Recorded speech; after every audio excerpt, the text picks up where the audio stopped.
Good morning, dear students. Happy to be back.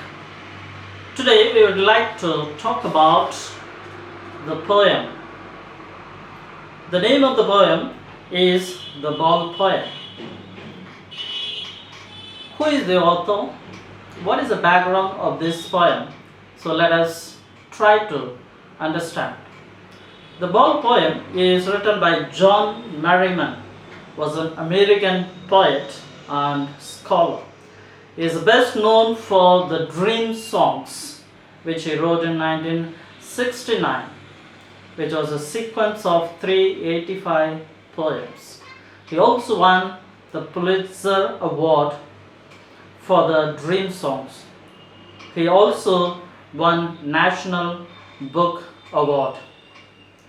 Now, just to have the introduction of this poem, the poet John Berryman, through this poem, that means the Ball Poem, has described the reality of life, which everyone has to face one day. He has introduced the topic of how to stand up against the miseries and sorrows of life and the loss of life.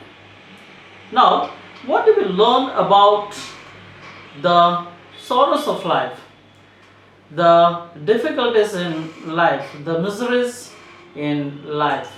That is an interesting thing to know.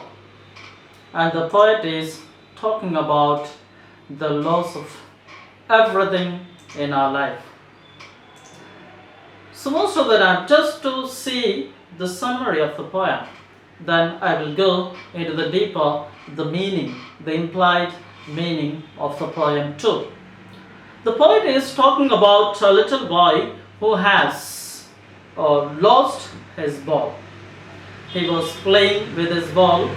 The ball skipped from his hand and went into the nearby water body. The poet says that this sight of the boy losing his favorite ball made him think about the boy and his reaction to that particular situation. He further says that the boy was helplessly looking into the water where his ball had gone. He was sad too and was trembling with fear because he lost his ball. He got so immersed in sorrow that he kept standing near the harbor for a very long time and looking for the ball. The poet says that he could console him that he may get new ball, or he could also give him some money to buy another ball. But the poet stops there from doing so because he thinks that the money may bring a new ball but will not bring the memories, the feelings attached to the lost ball. He further says that the time has come for the boy to learn his responsibilities. Here the poet wants to say that now the boy will learn the toughest lesson in life, the lesson of accepting the harsh realities of life, that one day we will lose our loved ones and our loved things. This is the summary of the poem, what the poet wants to say. But what is the deeper meaning? Let's analyze our life too. We also have beloved things, beloved persons. We try to preserve them for a longer time. Either we may lock it or we keep as a memory. There are sometimes we are so crazy, even the smallest things we would like to preserve it as a remembrance of somebody, because we value that person, or we value that memory, or we cherish the feelings which is attached to that thing or persons. We also used to preserve certain gifts that we get from beloved persons, and we would like to keep it for a lifelong. Wherever we go, we preserve them because it reminds of that person. We also have favorite things, toys, gifts, and so many other things. But also we have people, we have friends, we have relatives. We would like to cherish them. We don't want to be away from them. That is the point the poet is making. But the poet also says we need to learn the reality of the life. We need to learn the practicality of the life.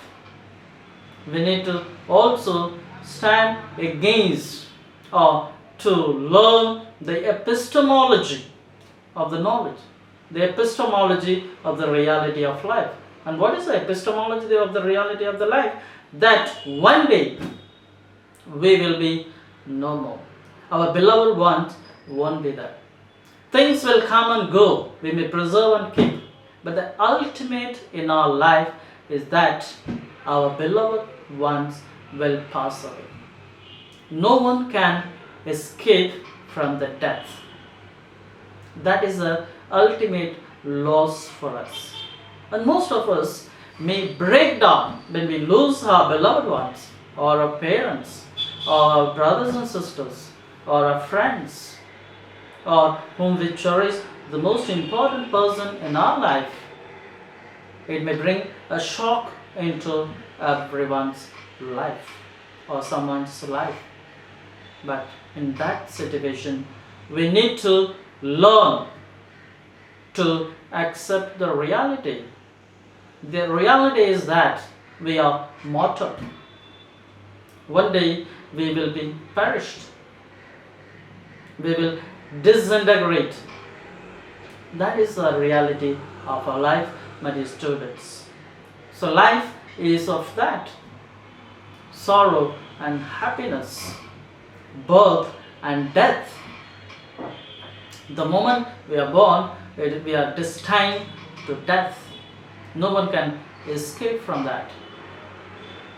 So that is the point our poet is making. As the boy lost the ball and was so much depressed, he was really saddened by the incident.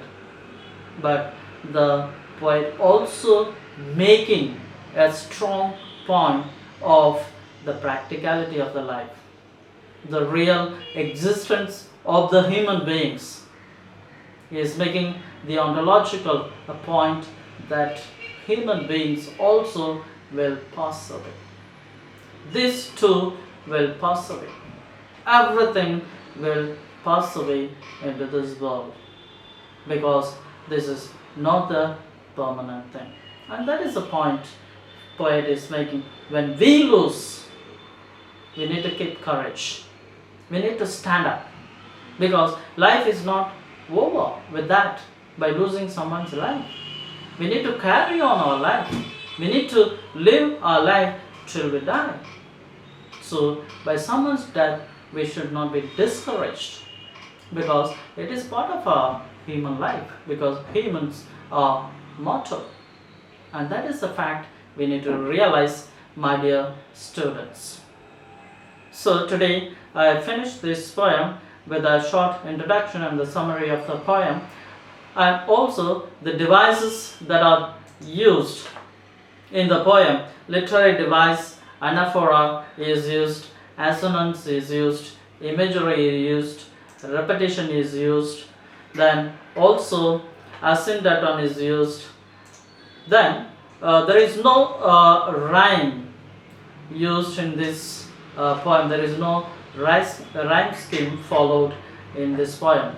Please go through the poem and do the exercises, and also please write down the literary devices, the figures of speech.